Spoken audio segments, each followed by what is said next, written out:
Hi children, how are you? I hope you are fine and you are safe. Okay children, so we have completed the terrestrial plants in the lesson number 2 of class 4, plants living and surviving. That is the lesson number 2. Okay, so here in the next topic when we are going, so the next topic is the aquatic plants. Okay, aquatic plants are those plants which are surviving in the water. Okay, so if you are seeing the water, see plants can be everywhere, right? Without plants we can't survive also. If you see the water also, there are types of plants present in them. If you will see the aquarium also, there also you find some plants in trees, right?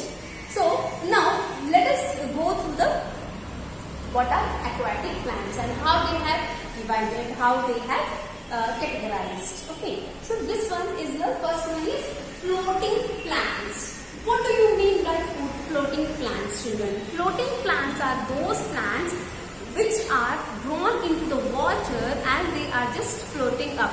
If you have go to the Hussain Sagar in the Hyderabad, you can see floating plants are available there. If you have observed so many times, right? So they are called as duckweed plants. Okay, and okay, so that will be the floating plants. Okay, and you can see the water hands also. That is also a type of floating plants in which they are floating on the water and the roots are upside down and they are getting all the nutrients from the water and they are growing out of the water and they are almost green in color. And why they are green in color? There is no chances for shutting off leaves and everything. So every time they are present in water, so they are getting nourished by water. Okay children, and they are continuously, the process of photosynthesis is continuously going on because they are getting the sunlight from the environment and they are just giving out the giving out the oxygen and they are taking the carbon dioxide. Okay children, so here and you know these floating plants, they are also protecting the few bugs because a few small insects are there. They are just going into the water and they are just keeping they are just escaping from the enemies. Okay children, so next one is fixed plants. Fixed plants. Okay, fixed plants are those plants which are fixed into the water and they have a hollow stem. If you find that lotus, it is grown into the mud, okay, and it is just fixed into the plant. It's not floating here and there like a floating plant, okay. It is fixed to the plant wherever it is growing, it grows, okay, and take all the nutrients. And do you know children, these are the, it has a broad leaves. Did you see the lotus plant? Yes, it has a broad leaves and in that under the broad leaves so many fishes, small fishes, they are protecting themselves from the enemies also. Okay, and they have a hollow stem. Why they have a hollow stem? To take the nutrients from the water to and supply all the nutrients to all parts of the plant. Okay children, those are fixed plants you can find in the water. This is a type of aquatic plant. Okay children, next one is underwater plants. Okay, you can find this fixed plants as a lotus. Yes, so here the underwater plants are those plants which are totally merged into the water. Okay children, like water lily and hydrilla, you can find in them. Totally they are merged into the water. And do you know children, like they have a waxy coating on them. The leaves of that plants, of underwater plants, they have waxy coating. What is this waxy coating? I will tell you beta. Like this one, they have on their leaves as what you call as, they are continuously giving the oxygen, okay, and they are totally submerged in the water. Then without sunlight, how can they grow into the water? So whenever the sunlight is on the water, this waxy coating of the leaves trap the sunlight into them and they help in the process of photosynthesis. I I think children you got this point. Okay, that is the speciality of underwater. Okay, you find the most of the underwater plants in an aquarium, right? These plants have more survival rate, more than this terrestrial plants and the floating plants and the fixed plants. Okay, children, this much you have to understand. Okay, children, next one is, see, here you can see, I'll show you in the textbook. See, this one is the fixed plant, the lotus. They have broad leaves. Okay, this one is underwater plants. You can see the aquarium, right? So this one is floating water. This one is floating water. You can find this type of duckweed in the place where you are finding the ponds and all. Okay, children. So now the next topic is the plants of a grass family. See, children, plants of grass family like what you call as bamboo, cereal, sugar cane. These are all comes under the grass family. And you know, children, the Egyptians are those civilization. They have discovered the papyrus, and papyrus in which the paper is obtained from them.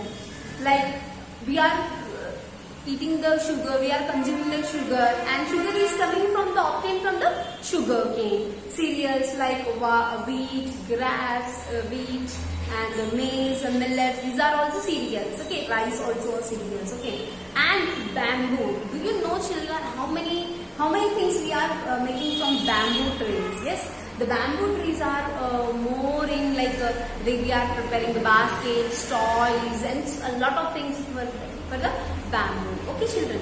Okay. And next topic is for some unusual plants. Unusual plants like insectivorous plants. Okay, this one we have to say. Okay. Insectivorous plants. What do you mean by insectivorous plants?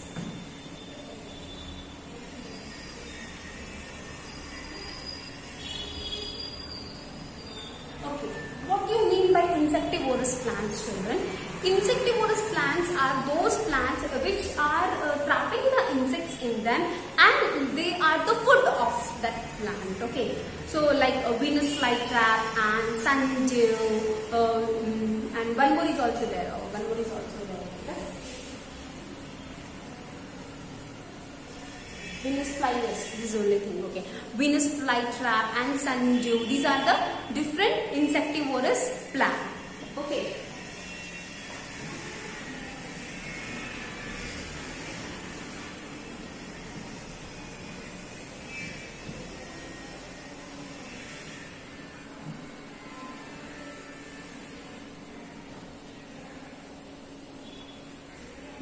So here the Venus flytrap, I will show you how they are trapping the insects.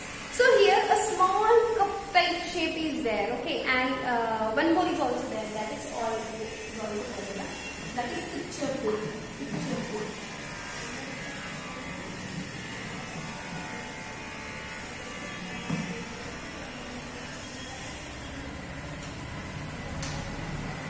Yeah, you can find in the textbook. See here. This one is what, Nana? Venus flytrap. This one is picture plant. And this one is sundew. Okay, I'll just show you how the process is going on.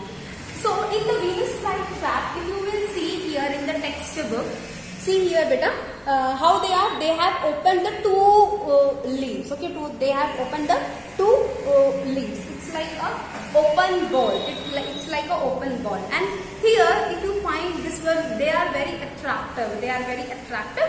And once the insect is coming into this, they are automatically close the trap.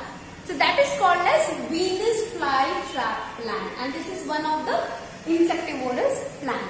What about the picture plant? If you will see this picture, here in this picture plant, what is there, beta? So whenever this insect is coming or any butterfly is coming, so here in this picture they just attract this, it's very attractive. And then whenever the insect is going down, just it is closed from the upper. Suppose this is a picture and this picture. Picture means that picture which you are seeing, not that picture. That is a picture. Okay. So here when the insects are attracted to this and then they are trapped into this, automatically the upside lid type of lid is there and it is closing into it and the insect is trapped in that picture. So that is the picture plant. Okay children, and next one is sundew. Sundew, it's a very attractive and it is very sticky in nature. Okay, so they have the stamens outside which are very sticky. Whenever suppose this is a sundew plant, okay, so and these stamens are very sticky in nature. So whenever the butterflies or honeybees are attract to this, what happens? It is stick into this stamens and they automatically they will cover it and then they will trap it, and that is the fruit of the plants. Okay, that is about regarding the insectivorous plants. And the last topic is what children? That is rainforest. So you know children, rainforest, where do you find the rainforest plants? Which are always evergreen and they consist a lot of nutrients, and where you find the lot of rainfall, like Manchvaram is there, Cherrapunji is there in our India. Okay, so these type of plants have a lot of water in them.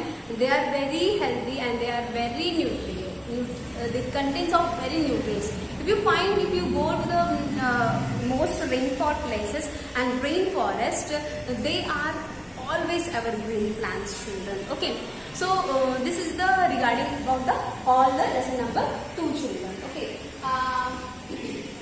I hope you have understand the lesson number 2 and you will go through all this one at a time. And one more thing I have to tell beta, like this is only the summary and I have given a brief description. Okay, we are going to study the textual information also. Okay children, take care children, bye bye.